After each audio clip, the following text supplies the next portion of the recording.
Nous sommes de retour au plateau pour la suite de cette émission. Nous abordons notre deuxième sujet. Bénin, le président Talon veut normaliser les relations avec le Niger. On se rappelle, à la suite du coup d'État, la CEDEAO avait pris une panoplie de sanctions à l'encontre du Niger. Sanctions appliquées essentiellement par les pays membres de la CEDEAO, du moins par certains parlant de certains types de sanctions, les pays limitrophes ont essentiellement fermé leurs frontières avec le Niger, les pays limitrophes comme le Bénin, par exemple, qui veut aujourd'hui normaliser ses relations avec le Nigeria. Le président Patrice Talon, donc, a exprimé sa volonté de normaliser rapidement ses relations avec les pays où les coups d'État sont intervenus. C'était dans un discours sur l'état de la nation adressé aux députés. Alors, il revient surtout sur le cas du Niger. Il pense qu'il y a un temps pour tout, donc un temps pour fermer les frontières, un temps pour ouvrir, un temps pour peut-être crier et dénoncer les coups d'État, mais aussi un temps pour normaliser les relations avec les voisins, surtout parlant du Niger. C'était peut-être inattendu pour nous autres, mais le président Patrice Talon veut tourner la page de cette ces relations un peu inamicales avec le Niger et reprendre de très bonnes relations avec ses voisins, y compris le Niger, Constant. Nous avons tous constaté cette nouvelle attitude du président Patrice Talon, que nous saluons au passage, que nous saluons parce que nous croyons qu'il a retrouvé la raison.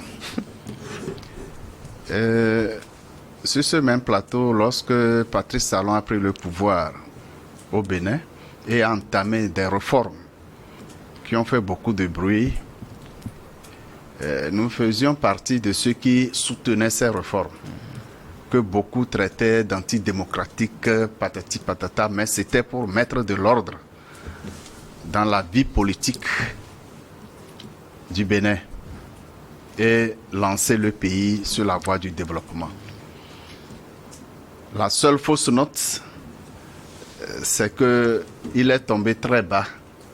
Il n'a pas contrôlé ses émotions à l'occasion de la crise nigérienne. C'est là qu'il a réagi comme s'il avait frappé la tête contre la chaussée. Parce que Patrice Talon n'a pas mesuré les conséquences innombrables de la fermeture des frontières entre le Bénin et le Niger. Ce n'est pas lui qui a décidé unilatéralement de fermer la frontière. C'était une décision de la CEDEAO. Et en tant que pays membre de la CEDEAO, il se devait de les appliquer. Tous les chefs d'État n'étaient pas unanimes sur cette décision. Et pourtant, c'était une décision quand même. On sait que pour prendre une décision, tout le monde n'a pas besoin d'être d'accord. C'est généralement la majorité qui l'emporte. Le Sénégal, par exemple, a très peu d'intérêt à fermer la frontière avec le Niger ou pas. Le Sénégal n'a même pas de frontière avec le Niger. Et mais donc, le Bénin devrait analyser sa situation, ses intérêts avec le Niger avant de soutenir cette décision. Si c'était les chefs d'État de la CEDEAO qui avaient réfléchi pour prendre cette décision, je suis sûr que Patrice Talon ne serait pas d'accord. Mais c'était une instruction pour faire pression sur le Niger. Est-ce qu'on ne se dédouane pas trop aussi en voulant Monsieur Guillaume, c'est elle qui a décidé à notre place. Nous sommes en train d'expliquer une situation. Nous sommes en train d'expliquer une situation où nous partageons ce qui s'est passé avec tous ceux qui nous suivent. Aujourd'hui, Patrice Talon s'adresse devant l'Assemblée nationale sur les relations entre le Bénin et le Niger. Mais le Patrice Talon n'avait pas consulté ces instances avant de fermer les frontières, avant de déclarer la guerre au Niger. Et pourtant, les textes fondamentaux du Bénin exigent que l'Assemblée nationale soit consultée pour ces décisions aussi importantes et hasardeuses, sur lesquelles Patrice Talon s'était aligné sans avoir réfléchi. C'est le Bénin seul qui devait prendre ces décisions, oui. Aujourd'hui, voilà, ils ont à supposer que c'était eux, c'est la CEDEAO qui avait pris les chefs d'État qui avaient réfléchi et décidé ainsi. pourquoi aujourd'hui il décide? Est-ce que Bazoum est rétabli? Bazoum est rétabli au Niger? Tu vas le rétablir. Ce n'est plus le général Tiani qui est au pouvoir. Qu'est-ce qui a changé? Rien n'a changé. Rien n'a changé. Il a un temps pour tout. Mais ils ont compris qu'ils sont allés droit dans le mur sans réfléchir. Ils étaient au service d'une puissance qui les considérait juste, ou du moins pour qui la CEDEAO était juste un instrument dans la sous-région.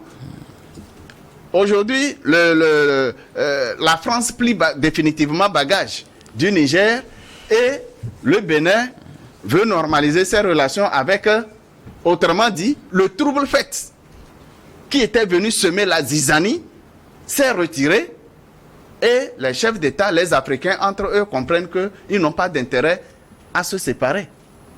Beaucoup de produits sont pourris aux frontières.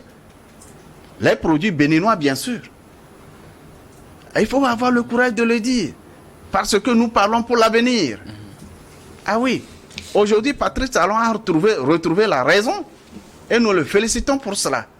Parce que nous l'avions condamné lorsqu'il est allé dans cette décision hasardeuse. Voilà à peu près la situation. Mais il faut que le Bénin puisse convaincre les autorités nigériennes pour pouvoir normaliser les relations. Le gazoduc entre le Niger et qui doit passer du Niger au port, ou du moins à la côte du Bénin pour convoyer le pétrole. Les nouvelles autorités, le président Tiani n'a pas décidé de changer ce gazoduc. Non, il n'a pas changé. Alors, le Bénin a encore tout à gagner dans l'exploitation du pétrole et des autres produits, le gaz et autres, parce que le port du Bénin était désigné pour les opérations nigériennes. Alors, je le dis, je le répète, Patrice Talon n'avait pas réfléchi longtemps avant d'adhérer à cette décision, s'il avait vraiment eu le choix d'adhérer ou non. Moi, je me dis, il n'avait pas le choix parce que l'instruction avait été donnée et tout le monde devrait s'allier. Parce que chacun, individuellement, chaque pays est en train de chercher à s'éloigner de cette décision commune. Il n'y a pas longtemps, on se posait la question, ou du moins on a posé la question à un ministre ivoirien, le porte-parole du gouvernement ou quelque chose comme ça, où est-ce qu'ils en étaient avec la guerre contre la mobilisation des troupes contre le Niger. Ils ont dit il revient à la CEDEAO de reprendre la décision contraire. Nous sommes d'accord. Mais ce qui est sûr, c'est enveilleuse. Tinubu, lui, il s'est lavé les mains exactement comme Ponce Pilate l'a fait devant la condamnation de Jésus. Aujourd'hui, c'est Patrice Talon qui cherche à normaliser ses relations. Tous rejoignent la sagesse du président Faure Gnassingbé du Togo. Bravo à lui parce qu'il a anticipé. Il est allé plus loin dans le temps. Il était en avance sur le temps et savait que ces décisions hasardeuses contre les pays parce qu'il y a changement de régime à la tête, même inconstitutionnel. Il ne faut pas aller à la guerre pour rétablir la situation constitutionnelle. Il faut plutôt aller par des voies constitutionnelles pour rétablir l'ordre constitutionnel. Merci beaucoup, Constant Lemou. Je reviendrai à vous tout à l'heure pour la suite. Mais bien avant, Louis Kamako, le président du Bénin, veut normaliser les relations avec ses voisins qui ont connu des coups d'État, notamment le Niger. Non, je pense que c'est une décision qui est à la fois salutaire mais ridicule.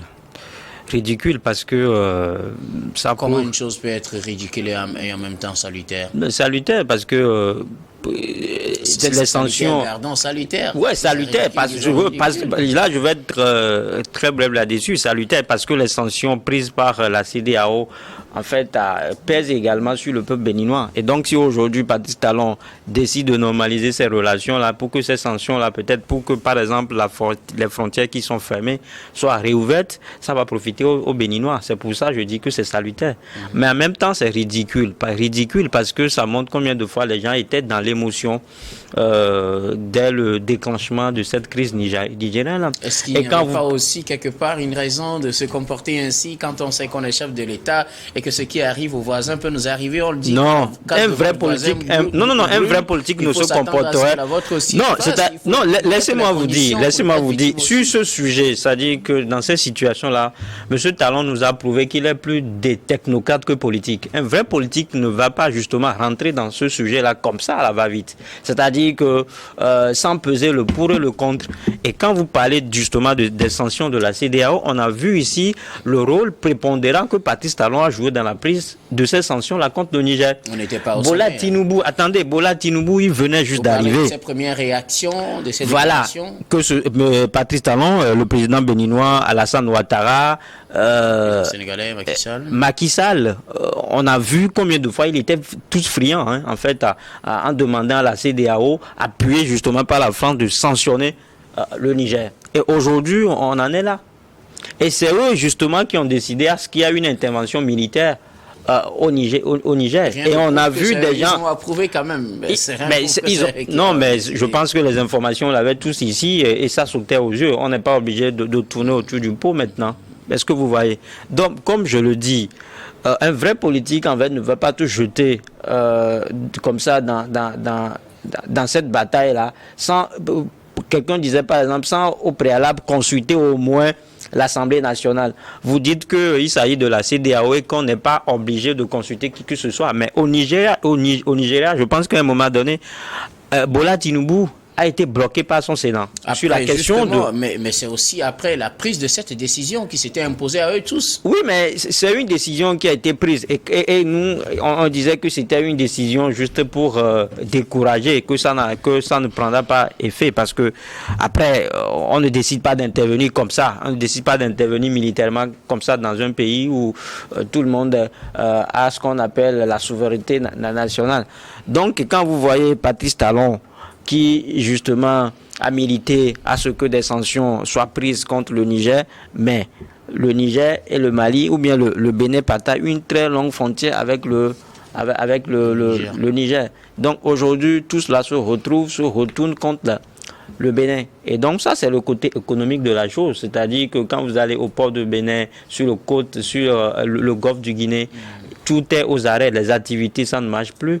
Et donc, on a noté qu'il y a plus de milliers de camions qui transportaient des vivres et des non-vivres, sont stationnés là-bas.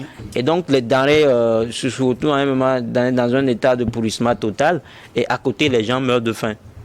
Alors qu'on sort justement d'une crise économique, d'une crise sanitaire qui a débouché justement sur l'économie. Je veux parler de la Covid-19. Donc, je pense que c'est des réflexions qui, à un moment, ont montré que et la CEDEAO et Patrick Talon étaient dans l'émotion et ont pris des décisions impopulaires qui aujourd'hui se retournent contre eux. Maintenant, quand vous le dites, le Bénin et le Niger ont toujours entretenu de très bonnes relations. Si ce n'est pas parce que à un moment donné, il y a changement de régime que le président Talon va prendre des décisions à la va-vite. Et donc, quand vous voyez ce qui se passe au Bénin, je pense qu'à un moment donné, dès la prise de la parole de M. Lemou, il a dit que le Patrice Talon, il a été au départ acclamé par tout le peuple béninois, pas seulement Bénin, mais tout ce qu'il faisait, il était acclamé dans la sous-région. Mais quand vous voyez la décision, quand vous voyez la manière dont il s'est comporté dans cette crise-là, ou bien la manière où il se comporte, parce que la crise continue, il se comporte dans cette crise nigérienne-là, ça justement, en fait, ça l'a ramolli un tout petit peu. Et aujourd'hui, je pense qu'il est en train de perdre en fait sa popularité. Il est en train de perdre son droit. Donc, je pense que c'est une situation qui ne l'a pas arrangé à un moment donné. Et comme je le disais, Patrick Talon fait partie de ceux-là qui ont induit Bola Tinubu en erreur. Parce que Bola Tinubu, lui, c'est pas stratège qu'il est, vous m'excusez le terme, il vient juste d'arriver au pouvoir et il prend en fait la tête de la CEDEAO. Il ne sait pas comment est-ce que les choses se passent. Une crise se produit, une crise se déclenche. Au lieu que les gens le conseillent comme cela se doit, ils l'ont obligé à prendre des décisions qui aujourd'hui, qui s'est révélé au jour de tout le monde. Personne ne l'a obligé apparemment, puisqu'il avait déjà fait une déclaration à son investiture, qui est ce que pour lui c'est tolérance zéro face au coup d'État. Mais il sait que la sous-région ne peut pas s'en passer des coups d'État. Il sait comment ça se passe.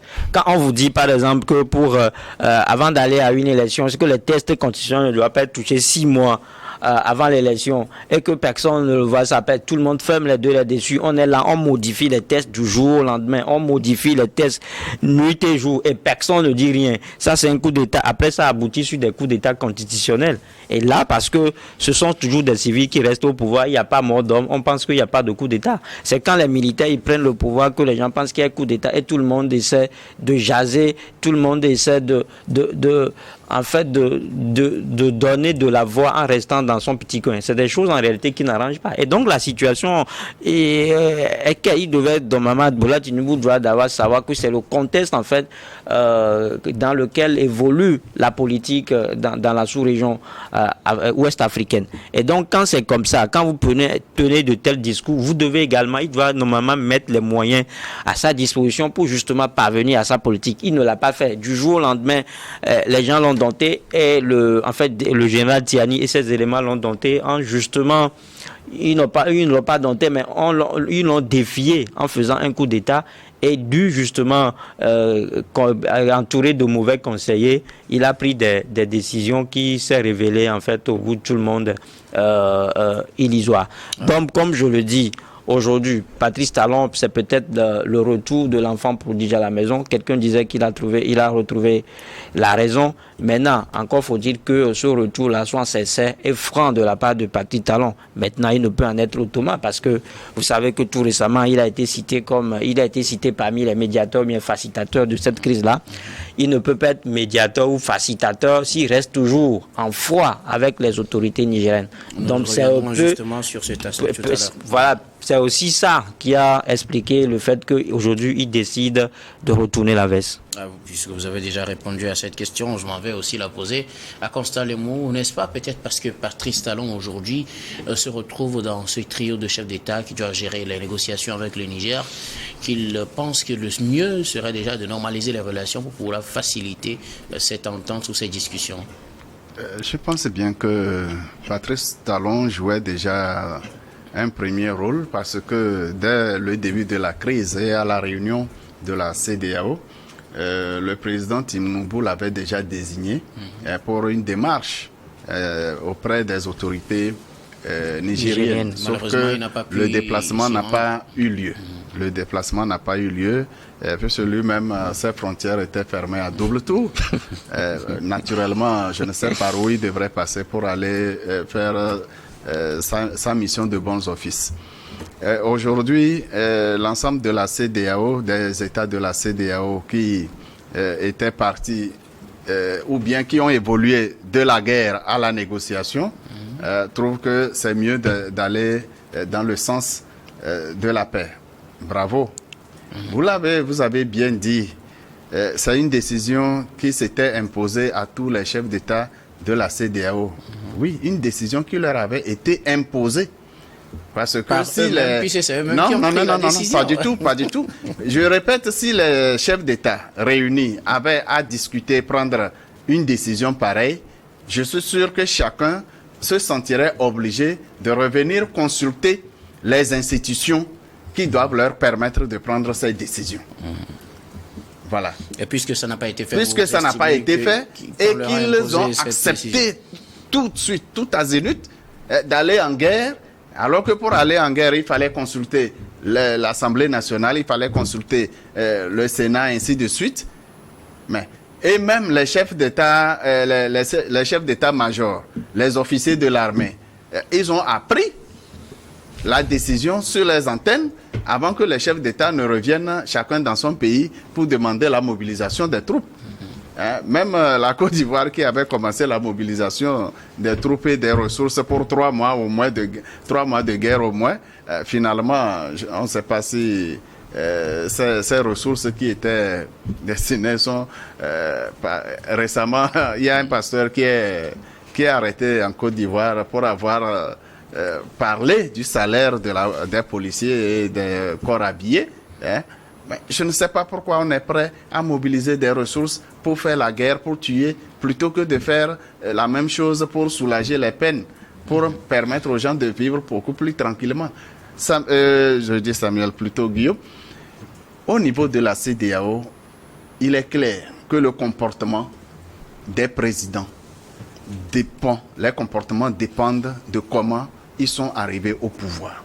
Merci beaucoup. Si ces présidents se sentaient présidents de leur peuple, élus par leur peuple, ils ne peuvent pas aller dans tous les sens comme nous avons vu certains agir. C'est parce qu'ils savent que leur pouvoir réellement ne vient pas de leur peuple, mais ce pouvoir vient du colonisateur, à qui ils doivent révérence et respect sans condition. Mais les présidents qui ont vraiment foi en leur peuple et qui sont vraiment élus par leur peuple et qui comptent sur leur peuple se réservent d'adopter des attitudes va-t-en-guerre sans avoir écouté les instances qui doivent leur permettre de prendre de ces décisions. Je prends toujours l'exemple du président togolais. Aujourd'hui, toute la CEDEAO lui donne raison. Alors, un dernier aspect que je voudrais qu'on aborde rapidement avant de quitter ce sujet. Patrice Talon faisait partie des chefs d'État qui ont fait les premières déclarations à l'issue de Hollande, juste quelques heures, même disons après ce coup d'État, en disant qu'ils vont tout faire pour ramener le président Bazoum. Le président Bazoum vient-il aujourd'hui de perdre un allié important, Louis? Oui, pas seulement un allié, mais il perd tous ses alliés. Parce qu'aujourd'hui, la CEDEAO même n'est plus dans la logique de sa restauration, mais de sa réhabilitation. Le fait serait peut-être dans un film hollywoodien. Je ne sais pas comment ça va se passer. Parce que quand vous posez la question aujourd'hui, par quels moyens on devait justement réhabiliter Bazoum, ce n'est pas à travers l'intervention militaire. Mais quand vous posez la question en fait aux sommités de la CEDEAO aujourd'hui, il veut répondre clairement que cette option-là est mise en veilleuse. Et en Côte d'Ivoire, par exemple, Alassane Ouattara, qui était également prêt à fournir des moyens logistiques et matériels, n'en parle même plus.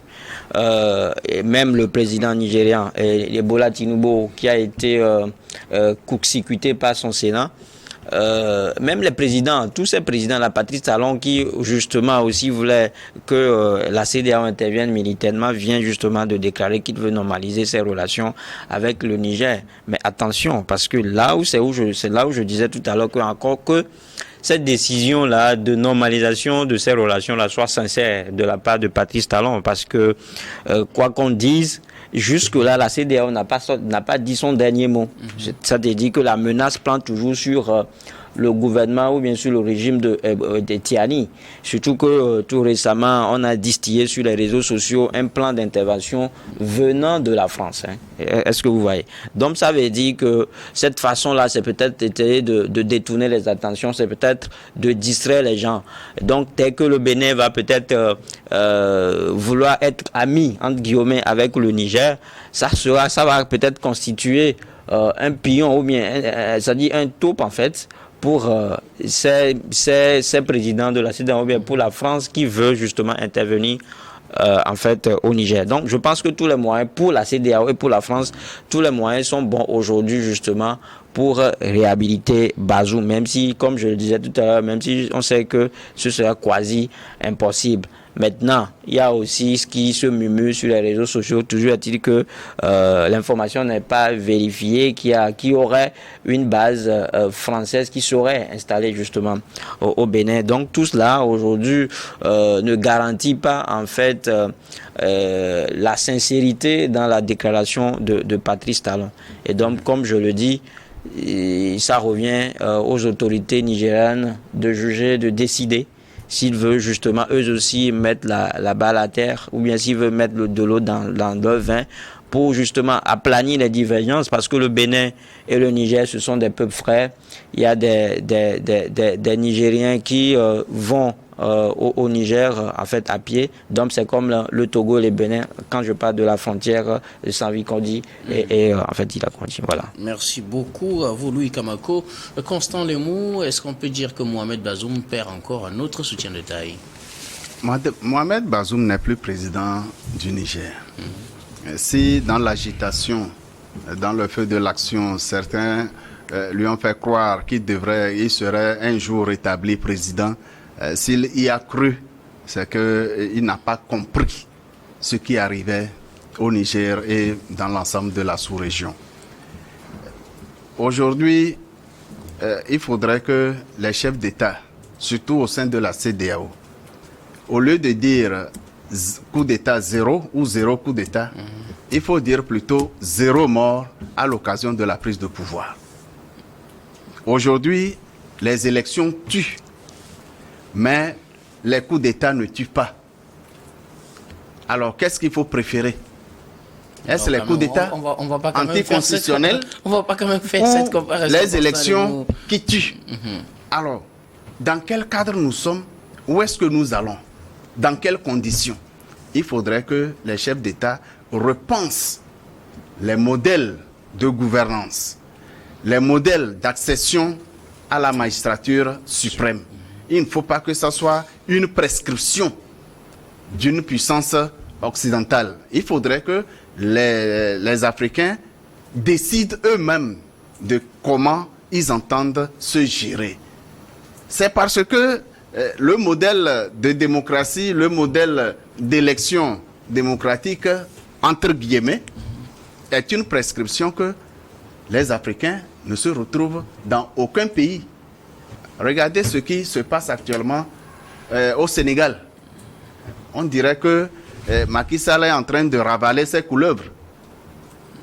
Ça pose problème.